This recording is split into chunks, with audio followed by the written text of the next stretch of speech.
नमस्कार साथियों, आज इस सुहाने सुबह में मैं आप सभी का हार्दिक स्वागत करता हूं और इस ब्लॉग में मैं अपने मन की बात आप सबों से कहना चाहता हूं। दोस्तों, कभी कभी ऐसा लगता है कि ये प्रजातंत्र यानी कि लोकतंत्र हमारी किसी भूल का परिणाम है। इसे मैं अपनी भूल का परिणाम कहने का मकसद है कि हम सभी के भूल का परिणाम, देश के प्रदेश के भूल का परिणाम है, किसी गलती का परिणाम है। ऐसा बोध क्यों हो रहा है? क्योंकि इस प्रजातंत्र में हम सभी बहुत दुखी हैं।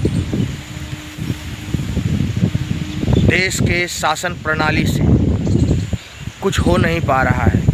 कितना भी प्रयास कर लो, ये देश की शासन प्रणाली आम जनता को दिन रात दुखी कर रही है। सरकार जिस किसी की भी बनती हो, वो प्रदेश और देश के हितों के लिए काम न कर अपने निजी हितों की बात को तवज्जो देते हैं और देश जैसे तैसे चलता रहा है।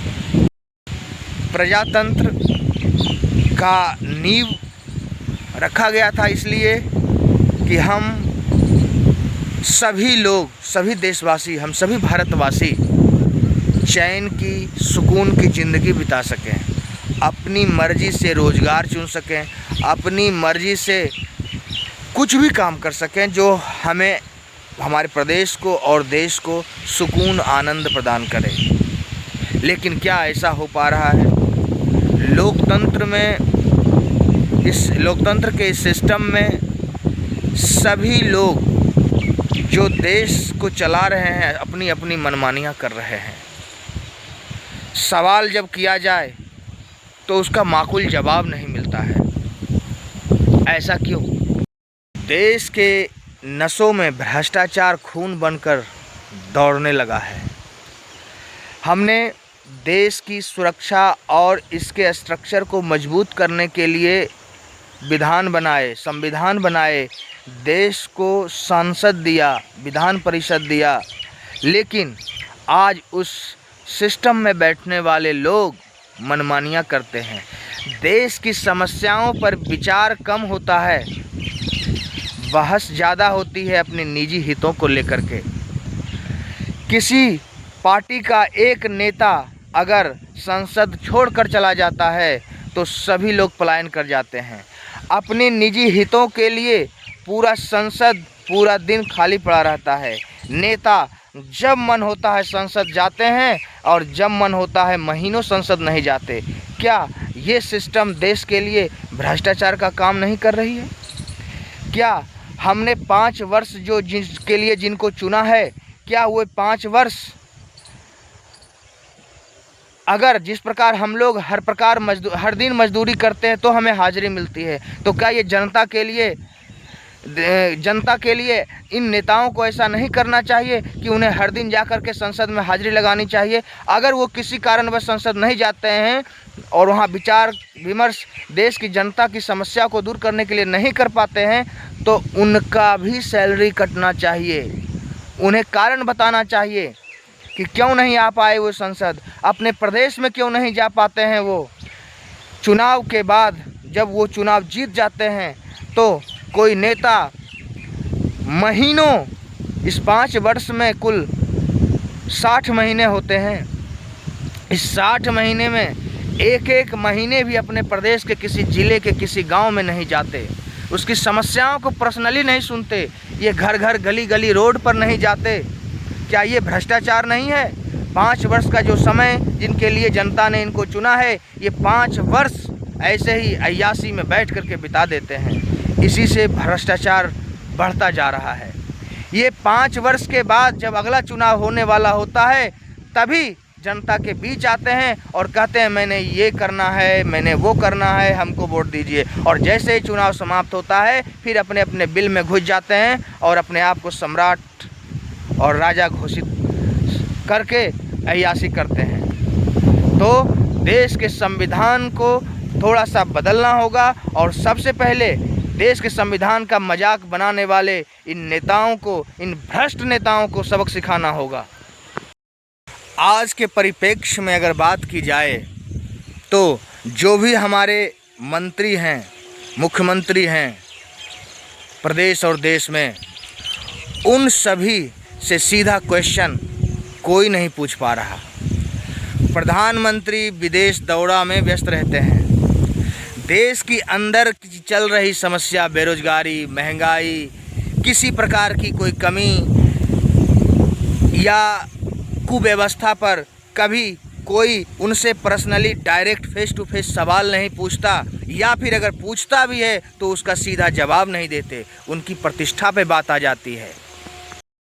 आज हमारे आदरणीय प्रधानमंत्री का देश में ये तीसरी बार चयन किया गया है। जी हाँ, मैं बात कर रहा हूँ अपने आदरणीय प्रधानमंत्री नरेंद्र दामोदर दास मोदी।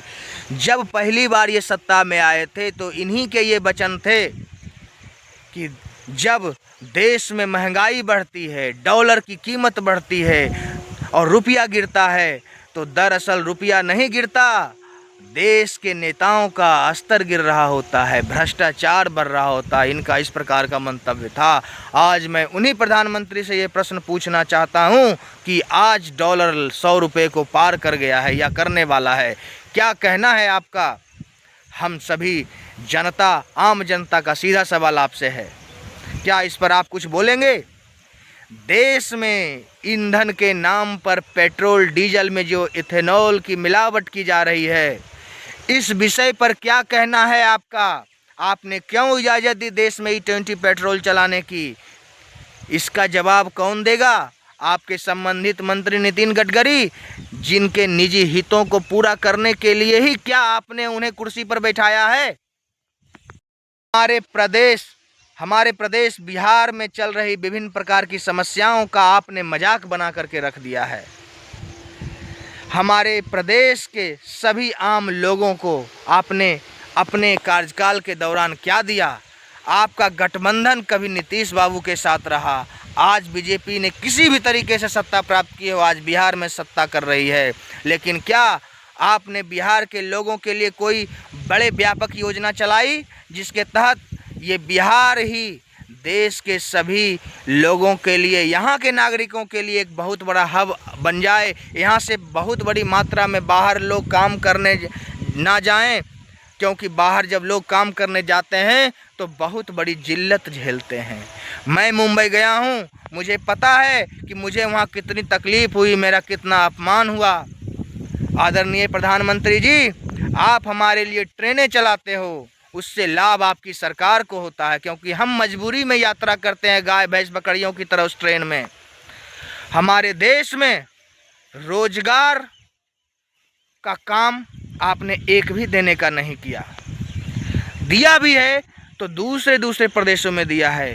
बिहार जैसे राज्यों में आपने कोई उत्पादन केंद्र, कोई फैक्ट्री ना लगवाई। इसका एकमात्र कारण जो मैं समझ पाया हूँ वो केवल मात्र इतना है कि ये शायद कृषि की भूमि है और कृषि की भूमि को ये बात कह करके आपने हमेशा टाला है कि हम बर्बाद नहीं कर सकते। तो मैं आपको बता दूं कि हाँ, हमारा बिहार कृषि के मामले में तो अच्छा है ही, ये मैदानी भूभाग है तो कृषि तो यहाँ उन्नत होती है, लेकिन क्या आपने किसानों के लिए भी कुछ किया? नहीं किया। हमारे प्रदेश के लोगों के लिए आप घोषणाएं करते हो चुनाव के दौरान, तो बहुत बड़ी बड़ी बात करते हो। आपके भाषण के कुछ शब्द मैं कोट कर रहा हूँ। आपने भ्रष्टाचार से मुक्त करने के लिए हमारे प्रदेश बिहार को किसी भोजपुरी गाने को कोट किया था ना आपने, कि भ्रष्टाचार मुक्त करना है। तो क्या भ्रष्टाचार मुक्त हो गया क्षेत्र से?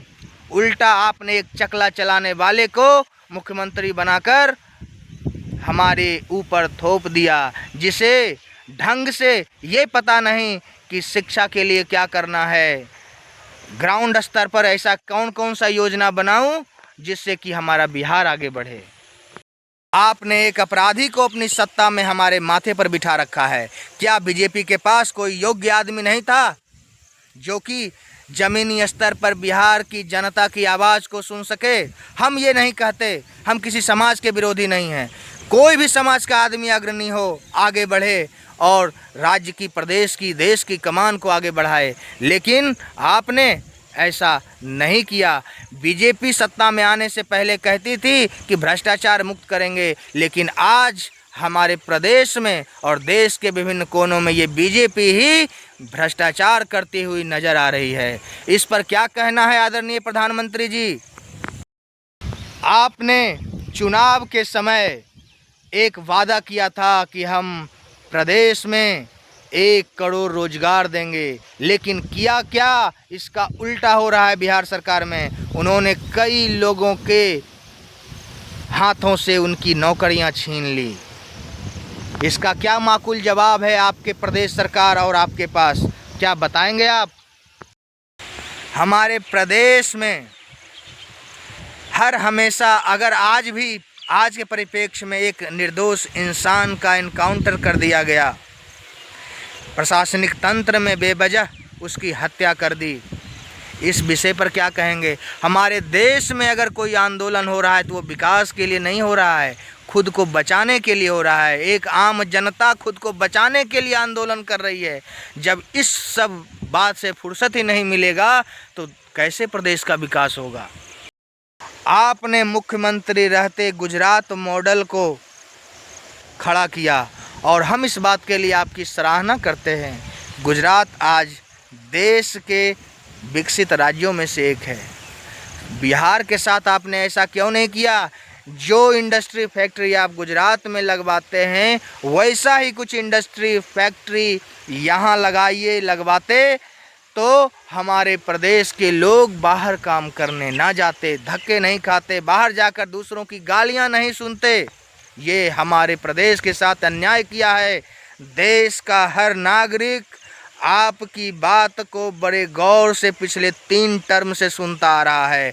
आज अब धीरे धीरे उन सारी बातें जो आपने दूसरे पार्टियों के विरुद्ध की थी, आज वही सब बातें आपके विरुद्ध की जाएंगी और देश में जन जागरूकता अभियान हमारे जैसे लोग चलाएंगे, आपका विरोध करेंगे। और अगर आपके अहंकार जनतंत्र के रास्ते में आता है तो मैं चुनाव में एक मतदान के रूप में आपको जवाब दूंगा। अगर आप अहंकार का त्याग नहीं करेंगे, बीजेपी अपने रास्ते पर नहीं आएगी, तो मैं एक दिन, आज जैसे कांग्रेस सत्ता से समाप्त हो गई है, एक दिन आप भी समाप्त हो जाओगे। बहुत बहुत धन्यवाद। मैं अपने आज के इस ब्लॉग को यहीं समाप्त करता हूं। कैसा लगा हमारा ये ब्लॉग? आप सभी अपना प्यार और आशीर्वाद कमेंट में दे करके बताएं। बहुत बहुत धन्यवाद।